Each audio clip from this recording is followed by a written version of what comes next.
Hello, I'm Jim Newman from Making Waves Incorporated, and this is how to grow aquarium plants in a freshwater aquarium.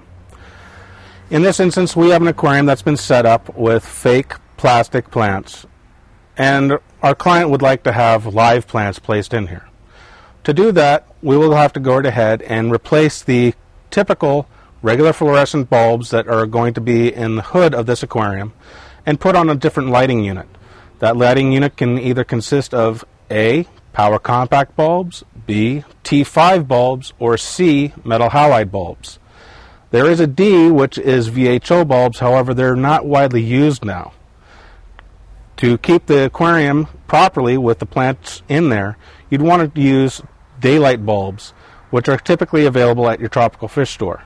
Regular cool white bulbs are not recommended for this. To keep these plants properly, you will also need to go ahead and introduce CO2 into the aquarium, as most of the aquariums that typically house a lot of plants are not going to be high in use of fish inside the aquarium.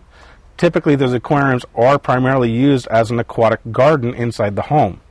To do this properly, of course, like I have already stated, you will need to use a CO2 element that's injecting CO2 into the aquarium itself.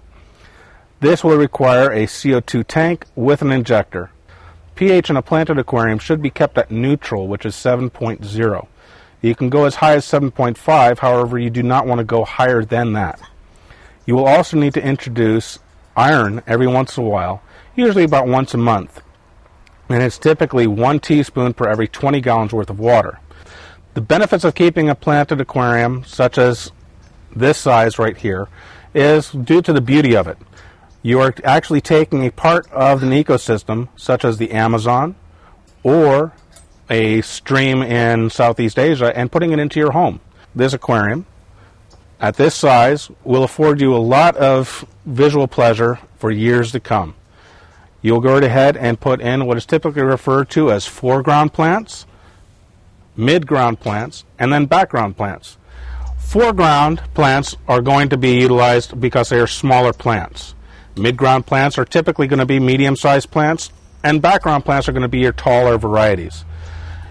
Of course, you're going to need to trim the plants as you would a normal home garden outdoors as well.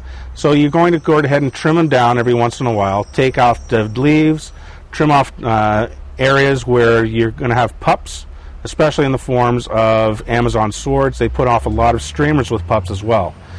Then you also have areas where the plants are spreading, such as jungle val, sagittaria, and corkscrew val will also spread like a grass.